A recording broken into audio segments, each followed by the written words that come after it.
बच्चों, आपको मैंने एक क्वेश्चन भेजा है जो क्वेश्चन नंबर 2 का कृति पूर्ण करो, उसके बाद का जो क्वेश्चन नंबर 2 है उसका पहला क्वेश्चन है 3a plus 5b equals to 26 और है a plus 5b equals to 22। ये जो युगपत समीकरण दिया हुआ है इसमें हमें a और b के मान ज्ञात करने हैं। आप देखिए यहाँ पर a और b है, यहाँ भी a और b है, तो हमें इसके मान ज्ञात करने हैं। हम इसको मान लेंगे ये हमारा समीकरण नंबर 1 है और ये हमारा समीकरण नंबर 2 है। अब आगे आप देखोगे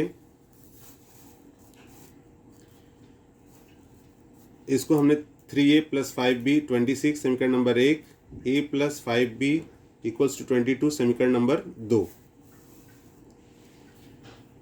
अब बच्चों आप देखिए इसमें जो चरांक हैं जैसे 3a 5b 26 और यहाँ पर है a प्लस 5b 22, तो आप देखोगे कि a यहाँ पर 3a है और यहाँ पर केवल a है और यहाँ पर 5b है और यहाँ भी 5b है, लेकिन दोनों के जो चिन्ह हैं वो एक जैसे हैं, यानी दोनों जो है धनात्मक हैं।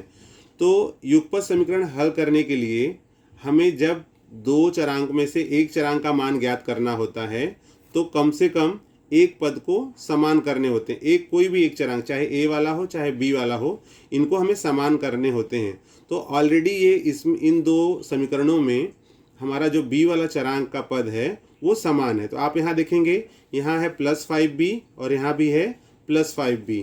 तो इसको हम क्या कर सकते हैं, जैसे अभी कई बच्चों से मैं पूछूंगा तो वो कहेंगे सर इसको हम जोड़ते हैं, क्योंकि पिछले वाले क्वेश्चन में हमने जोड़ा था। लेकिन अगर मान लीजिए इसको जोड़ते हैं तो हमें क्या मिलेगा, यहाँ मिलेगा 3a और a 4a, यहाँ 5b और 5b 10b।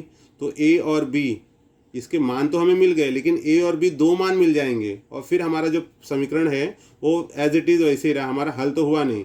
इसीलिए हमें क्या करना है कि पद को समान करना होता है और समान करने के बाद में उसके जो चिन्ह हैं वो अपोजिट साइन हो। इस बात का हमेशा ध्यान रहे कि साइन हमेशा अपोजिट होंगे तो एक चरांक हमारा जो है वो कैंसिल हो जाएगा। तो अब इसको हम क्या करेंगे कि हमारा एक पद कैंसिल हो जाए, तो अगर यहाँ धन 5b है और यहाँ पर ऋण 5b यानी प्लस 5b और माइनस 5b होगा तो ये और ये पद कैंसिल होंगे। तो अगर यहाँ पर प्लस के जगह पर मुझे माइनस करना होगा तो फिर क्या लिखते हैं यहाँ पर, या कैसे करेंगे इसको, तो हम लिखेंगे समीकरण 1 में से समीकरण 2 घटाने पर, मतलब समीकरण जो हमारा 1 है और समीकरण 2 है इन दोनों को एक दूसरे में से हम घटा देते हैं। तो जब घटाते हैं तो देखते हैं हमें क्या प्राप्त होता है। ये देखिए बच्चों, 3a plus 5b 26, a plus 5b equals to 22। अब चूंकि यहाँ पर हमने घटाने का काम किया है, देखिए यहाँ पे हमने लिखा है घटाने पर, तो जब हम घटाने पर करते हैं तो यहाँ हमें चिन्ह चेंज करना अनिवार्य होता है। तो जैसे यहाँ पर क्या चिन्ह दिख रहा है आपको, कुछ नहीं, मतलब हम प्लस मानते हैं तो प्लस का हो जाएगा माइनस। यहाँ पर क्या है प्लस, प्लस का क्या हो जाएगा माइनस, और यहाँ पर क्या है कुछ नहीं, मतलब प्लस, प्लस का क्या हो जाएगा माइनस। तो बच्चों आप देखो ये हो गया प्लस 5b और ये प्लस का हो गया है माइनस, मतलब अब यहाँ पर ये प्लस नहीं है, प्लस जब क्या हो गया है माइनस। तो हम यहाँ पर ध्यान देंगे कि ये जो प्लस यहाँ पर प्लस नहीं है, अब यहाँ क्या हो गया प्लस और माइनस, तो प्लस और माइनस जो है 5b और माइनस 5b कैंसल। अब यहाँ 3a में से a घटा देंगे तो क्या हमें मिलेगा 2a, और यहाँ 26 में से 22 घटेगा 4, तो आप देख रहे हो यहाँ मिल गया 2a इक्वल्स टू 4।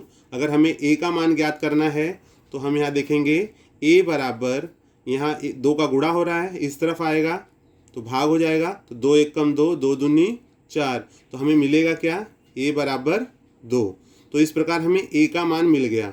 जब हमें a का मान मिल गया है तो हम अपने किसी भी समीकरण में, समीकरण नंबर 1 या समीकरण नंबर 2 किसी में भी रखेंगे तो हमें b का भी मान मिल जाएगा। चलिए a का मान 2 है, उसे हम रखते हैं समीकरण नंबर 1 में। अब यहाँ आप देखो a बराबर 2 समीकरण 1 में रखने पर अभी हमारा जो समीकरण है वो है 3a, तो हम यहाँ लिखेंगे 3a, a की जगह पर हमने क्या रख दिया 2 प्लस 5b बराबर 26। अब आगे आप देखोगे बच्चों तो ये क्या मिल जाएगा हमें, 3 दूनी 6 प्लस 5b बराबर 26। 5b को हम इसी तरफ रहने देते हैं, ये जो 6 हमारा प्लस 6 है वो उस तरफ जा कर के माइनस 6 हो जाएगा। तो आप देखोगे 5b इक्वल्स, देखिए यहाँ पर प्लस 5b है, जिसको हमने इस टर्म को हमने यहीं पे रहने दिया है, तो यहाँ पर प्लस लिखने की ज़रूरत नहीं है। अब यहाँ 26 था, ये इधर प्लस है, तो दूसरी तरफ जाएगा तो माइनस 6। अब यहाँ क्या बचेगा, आगे आगे आएगा 5b इक्वल्स टू 20 और b इक्वल्स टू क्या मिलेगा, b इक्वल्स टू 20/5। 5 1 जा 5 या 5 1 कम 5, 5 चौ 20, तो b इक्वल्स टू हमें मिल गया 4।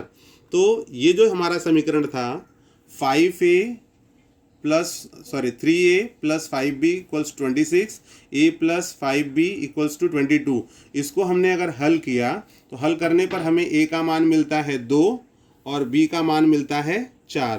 तो इस प्रकार इस समीकरण का जो हल है से यहाँ पर हम लिखते हैं a b बराबर a का मान लिखेंगे 2 और b का मान लिखेंगे 4। यह समीकरण का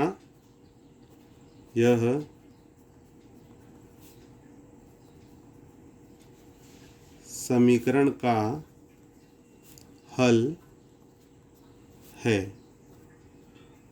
तो बच्चों इस प्रकार हम a और b का मान ज्ञात कर सकते हैं और लास्ट में आपको प्रत्येक जो समीकरण है उसका लास्ट में समीकरण का हल लिखना अनिवार्य होता है। इसके ऊपर हाफ मार्क्स कम से कम होते हैं।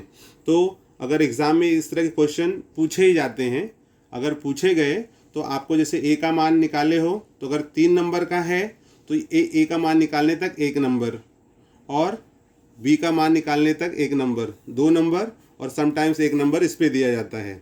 अगर 2 नंबर का होगा तो यहाँ पर समीकरण हल करने पे आधा नंबर, मान निकालने पे आधा 1 नंबर, फिर समीकरण में मान रखने पर आधा नंबर और आधा नंबर फिर यहाँ पर। तो इस तरह से 2 नंबर इस पर मिलते हैं। तो ये हो गया बच्चों, जो मैंने आपको सवाल भेजा था उसका ये हल हो गया। इसको भी आपको नोटबुक में उतारना है। अब इसके आगे का जो सवाल है वह मैं आपको अगले वीडियो में बताऊँगा।